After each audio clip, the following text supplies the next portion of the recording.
monetary agencies. The death toll from the devastating flooding that hit Libya's eastern coastal city of Derna has risen to at least 11,300, and rescuers are still looking for the missing people. And those were the major developments. Now the full news edition. Good afternoon. The President of the Republic is in New York to take part in the 78th Ordinary Session of the UN General Assembly. Each September, world leaders and delegates gather at the United Nations headquarters in New York to discuss the most pressing issues. This year, the 78th session of the UN General Assembly opened on September 5, and its high-level segment, formerly known as the General Debate, begins on September 19. A general debate is held each September, which is typically attended by heads of state and government. This year's general debate runs from Tuesday, September 19 until Tuesday, September 26. And Prime Minister Ayman bin Abdulrahman has presided over at the Abdulatif Rahal International Conference Center in Algiers the opening of the 47th Ordinary Session of the Council of Governors of Arab Central Banks and Monetary Agencies, held under the chairmanship of the President of the Republic. The session, which kicked off in the presence of the Director General and Chairman of the Board of Directors of the Arab Monetary Fund, Abdulrahman bin Abdullah Al Humaydi, the Governor of the Bank of Algiers, or of Algeria, and the economic advisor of the President of the Republic, Yassine Ould Moussa, will examine the effectiveness of monetary policy in Arab countries. In his opening speech, the Algerian Premier emphasized that the meeting is an opportunity to highlight the important role played by central banks and monetary agencies in Arab countries. This meeting constitutes an opportunity to back the important role that Arab central banks and monetary agencies play in achieving more cooperation and exchange of expertise in the field of central banks among Arab countries. The meeting is also an opportunity to coordinate and unify the efforts of Arab countries to face up to the current challenges, notably with regard to monetary and financial policies, as well as financial integrity, in addition to strengthening the digitalization of financial services. And Ayman bin Abdulrahman recalled on the occasion that Algeria has always backed financial and monetary stability in the Arab region and will remain committed to its unwavering principles in this field. Algeria has always backed financial and monetary stability in the Arab region. Our commitments to these principles will remain unchanged because we strongly believe that economy is the cornerstone of sustainable development and is necessary in this ever-changing world, and which is characterized by unprecedented economic challenges, that we work together to strengthen financial stability and economic growth and improve the living conditions of Arab citizens. Arab central banks and monetary agencies can play a crucial and pivotal role in fulfilling these objectives. The governors of Arab central banks and monetary agencies will also focus on studying the balance between strengthening the digitalization of financial services and maintaining financial stability by examining the opportunities and risks linked to the use of financial technologies and the control of companies operating in this segment in Arab countries, as well as the framework and policies for monitoring the risks related to these technologies. And the Speaker of the National People's Assembly, Ibrahim Boughali, has received the Chairman of the Shura Council of the Sultanate of Oman, Sheikh Khalid bin Hilal bin Nasser Al Mawali, following his official visit to Algeria. Oman's officials said that his visit to Algeria was part of cooperation and coordination between Oman's Shura Council and the Algerian Parliament. He also shed light on both sides' keenness to keep coordination on different issues at the level of Arab, Islamic and international parliamentary union. The Algerian rescue teams have been taking part in rescue operations in Libya since last Tuesday following the storm that hit the country. The Director of Information and Statistics at the Civil Protection, Farouk Ashour, has said that the Algerian rescue team is working in coordination with the other teams in Derna. After having held a coordination meeting among the intervention teams from different cities here in Derna, we decided to divide the area into different zones. Within the center of operations in our area, we distributed the tasks in accordance with the roadmap while spreading the intervention teams. On the coasts, we have teams of divers, and we have also sent search and rescue teams who work very hard with the technical teams. Let's recall that 8 aircrafts of the Army's Air Forces carried foodstuffs, medicines, clothes and tents to Libya. And the death toll from the devastating flooding that hit Libya's eastern coastal city of Derna has risen to at least 11,300, according to a UN report released on Saturday. But continuing search efforts are expected to find more victims. The United Nations Office for the Coordination of Humanitarian Affairs, OCHA, said that another 170 people have been killed outside of Derna due to the flooding, stressing that in Derna alone, at least 10,100 people remain missing and that the figures are expected to rise as search and rescue crews are working tirelessly to find survivors. More than 40,000 people have been displaced across northeastern Libya since the extreme rainfall brought by Storm Danielle. However, the Libyan Red Crescent denied the death toll of 11,300 people in the floods in Derna announced previously by the UN Office for the Coordination of Humanitarian Affairs. Libyan Red Crescent spokesperson Tawfiq Shukri expressed his surprise at the figures, saying that they add to the confusion and the distress of the families of the missing. Experts say the storm's impact was greatly exacerbated by a lethal confluence of factors including aging, crumbling infrastructure, inadequate warnings, and the effects of the accelerating climate crisis. Meanwhile, a Maltese rescue team found hundreds of dead bodies on a beach in the flood-stricken city of Derna on Friday. Malta's Civil Protection Department said that the number of bodies was around 400 but failed to give the exact figure. Meanwhile, international aid continues to be funneled to Libya from the UN, Europe and Middle Eastern countries, offering some relief to thousands after the flooding that submerged the port city of Derna. The World Health Organization announced that 29 tons of aid had arrived in the eastern city of Benghazi, enough to help 250,000 people. The aid includes essential medicines and emergency surgical supplies, as well as body bags to allow corpses to be moved and the deceased to be given a dignified burial. This came as the Libyan authorities opened an investigation into the collapse of 2 dams that caused the devastating flood in the coastal city. Libya's general prosecutor Al-Sadiq Al-Sur said prosecutors would investigate the collapse of the dams, which were built in the 70s, as well as the allocation of maintenance funds. He said prosecutors would investigate local authorities in the city as well as previous governments. 14 hours 39 minutes Algiers time. You're still listening to Radio Algeria International.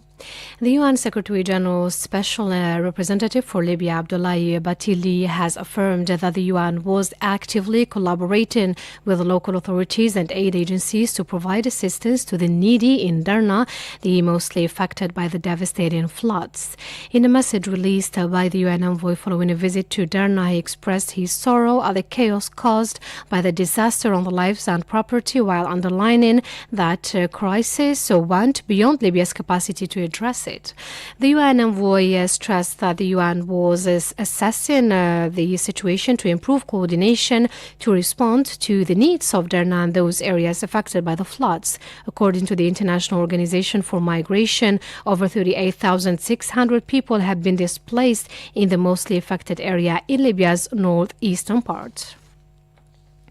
And to the Middle East now, the Arab Parliament has warned that the incursions carried out by the Jewish settlers backed by the Israeli army into the Al-Aqsa Esplanade deal a blow to peace and threaten security and stability in the region.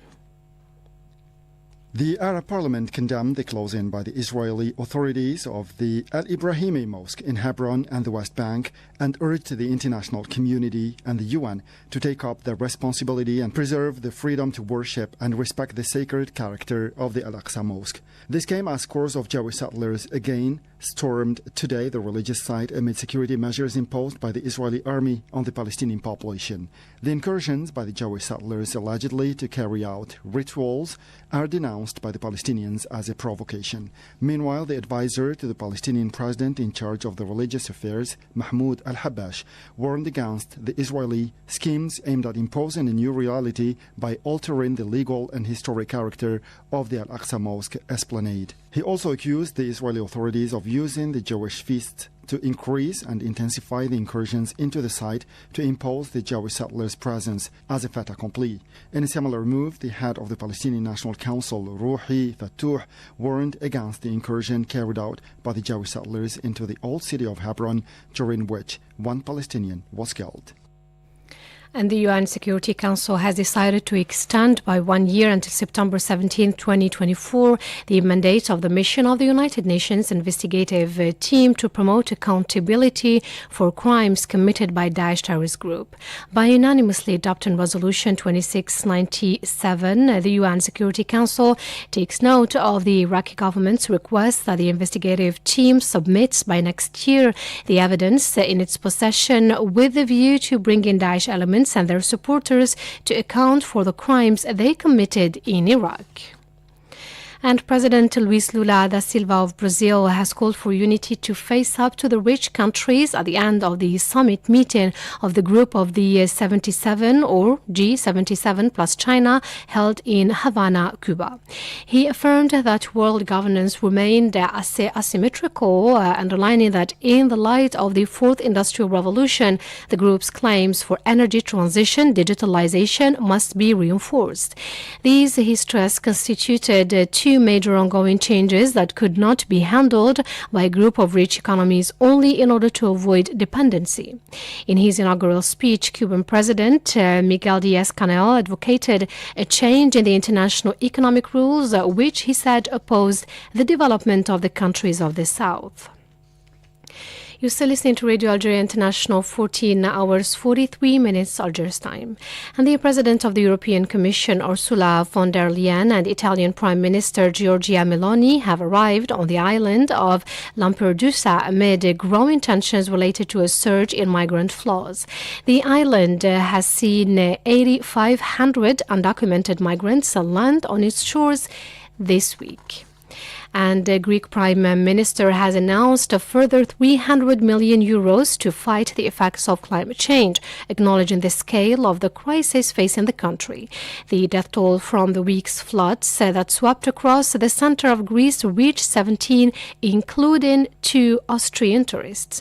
14 hours, 44 minutes Algiers time. You're still listening to Radio Algeria International, and time now for the headlines. The President of the Republic is in New York to take part in the 78th ordinary session of the UN General Assembly. And Prime Minister Emad bin Abdulrahman has presided over the 47th ordinary session of the Council of Governors of Arab Central Banks and Monetary Agencies. And the death toll from the devastating flooding that hit Libya's eastern coastal city of Derna has risen to at least 11,300, and rescuers are still looking for the missing people. And that's it, dear listeners, for our news bulletin. I invite you now to listen to the international event of the week, presented to you by Mohammed Khatem. The international event of the week. This week, the Oslo Accords, signed in Washington between the Israelis and the Palestinians, marked their 30th anniversary. The Accords, described as a landmark deal, were supposed to pave the way for the creation of an independent Palestinian state with occupied Jerusalem as its capital. The historic signing of the Accords, following 6 months of negotiations held in Oslo, Norway, brought hopes for an end to Israel's occupation of the Palestinian territories and for a peaceful coexistence between the Israelis and the Palestinians. 3 decades after the Israelis and the Palestinians agreed to make peace, the Palestinian population is daily facing Israeli occupation and a growing rise in the Jewish settlers-related violence. Asked if the Oslo Accords, seen as irreversible, were from the beginning doomed to failure on account of Israel's unwillingness to achieve a genuine peace, our political analyst Hamoud Salhi had this to say. Initially, Oslo was not designed to fail or was doomed to fail, in part because it was specifically designed around building confidence measures so that peace will prevail and will lead or would lead to a two-state solution.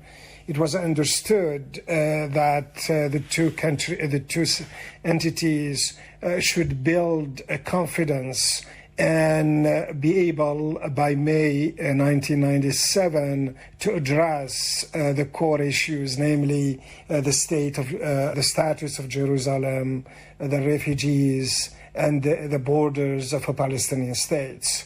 What doomed it or made it doomed to fail is when Netanyahu took over in 1996 and shifted the model of negotiation from land for peace to security for peace. That, along with the new generation of immigrants, Jews from Russia, around 1 million of them, coming to Israel as part of the right of return, that shifted the balance in favor of those who no longer believed in Israel, of the right of the Palestinians to have land. And as a result, the Netanyahu, or led by Netanyahu, who made it clear that he would not sign a peace treaty without factoring in security, some kind of concessions around security. So the shift to focus on security, once it was implemented by Netanyahu as a practice for his negotiation, it was clear that the Israelis were not interested in building peace with the Palestinians. They were more interested in guaranteeing some kind of security to allow them to continue to oppress the Palestinians. At that point, it was clear that the Oslo agreement was now doomed to fail. Under the accord agreed on in 1993, Israel should have withdrawn from major parts of the occupied territories to allow the creation of a viable and sovereign Palestinian state within the 1967 borders. Along the past years, the Israeli army has stepped up its attacks on the Palestinians, confronted to settler attacks on Palestinian civilians and their properties, which reached its highest record this year. These pro-occupation groups have become emboldened by the current Israeli coalition, bringing together far-right and ultra-Orthodox political parties. According to the UN Coordination Office for Humanitarian Affairs, OCHA, the incidents where settler-related violence has resulted in Palestinian casualties or damage to property increased this year to reach 700. Asked on how the international community, notably the U.S., could bring a halt to the settlers-related violence and attacks, including the erection of illegal outposts with the only objective of grasping more Palestinian land, our political analyst Hamoud Salhi from California had the following. It's the responsibility of the international community to come together and stop violence against the Palestinians led by the settlers. Settlements are banned by international law. Several United Nations resolutions condemned the Israelis for violating the rights of Palestinians, taking land from them, and imposing restrictions that go against justice. The international community can do a lot in this area by basically enforcing the law or taking concrete measures to hold Israel accountable. One area in which they could do this is through the World Criminal Court, which means that the international community could start gathering or could gather information showing that what the settlers are doing by stealing land, committing assaults against Palestinians, creating horrific conditions for Palestinians Palestinians to move, and more than anything else, linking the settlers to the government. It's becoming a sort of a common practice for Israel to pretend to stop building settlements. But once those settlements are built, they become a matter of fact, and Israel would not push to uproot them. So these tactics are designed to expand the settlement and not cutting them. It is stop to building them. So it is in this context that the international community could take a stand by ensuring that settlements are not to be built on the land of the Palestinians, and more than anything else, those who commit those acts goes against international law should be held responsible before, and specifically before, the World Criminal Court. Palestine's representative to the U.S., Riyad Mansour, once again called on the international community to provide international protection to the Palestinian people and to take urgent measures to enhance accountability, which he described as the only effective remedy to end the abhorrent situation of settler violence and the persistence of Israel's occupation. In letters sent to the UN Secretary General and to the presidents of the UN Security Council and General Assembly, he stressed that it was time to put an end to the shameful plans of the extremist and racist Israeli government, which represent, as he put it, another threat to the Palestinian people. Asked on whether another Nakba could yet be prevented by the international community, which remains silent over Israel's accountability, our political analyst Hamoud Salhi commented the issue. The international community has the obligation to ensure that another Nakba is not happening. Certainly, this leadership of ultra-conservative Orthodox Jews in Israel has shown so far a great disrespect for the Palestinian right. It is in this context that the international community should think seriously about taking serious measures to ensure that the Palestinians' rights are respected. But this should begin in the Arab world, and specifically with taking two related, very important decisions. One is to put an end to the normalization policy that Israel and some Arab countries have adopted. So ending the normalization under the current conditions should be an enough reason for the international community to stand with the Arab world and pursue a strategy that would eventually lead to the end of Israel.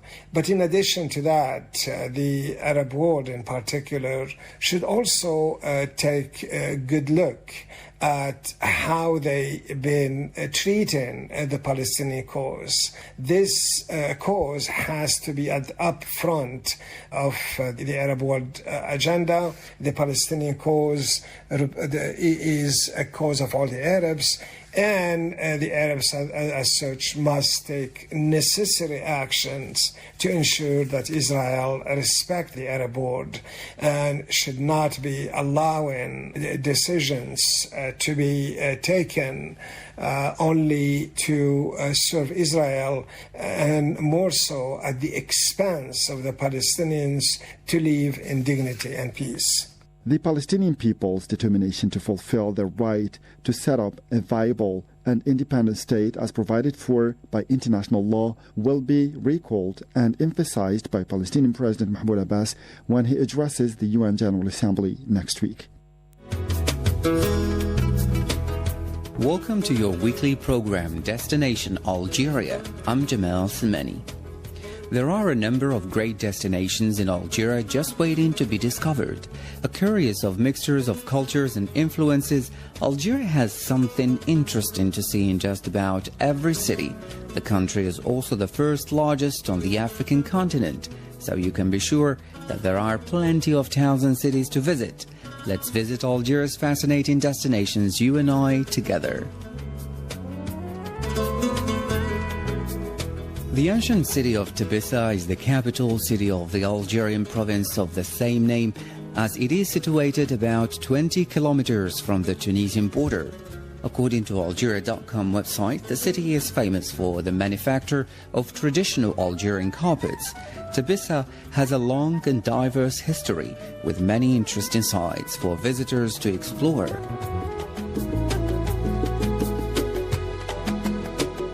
Tebessa started off as a town of Numidia, an ancient North African Berber kingdom. In the 7th century before Christ, it became an outpost of Carthage, and by 146 CE, it had become part of the Roman Empire, becoming known by the name of Theveste.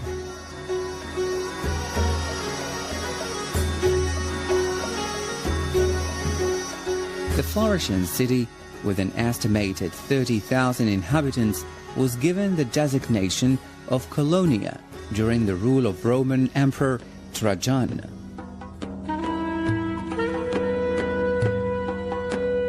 Under the Ottoman Empire, which reached the zenith of its power in the 16th and 17th century, Theveste was home to the garrison of Janissaries, infantry units of the Sultan's household bodyguard troops. In 1851, the city was occupied by the French and was given the current name Tebessa.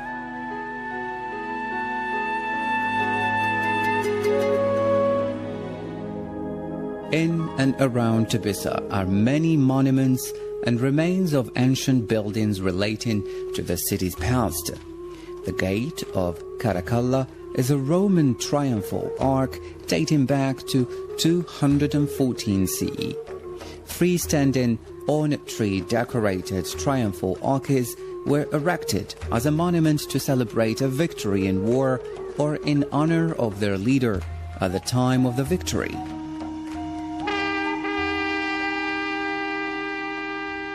The richly mosaic-decorated Temple of Minerva in Tebessa dates back to the early part of the 3rd century CE.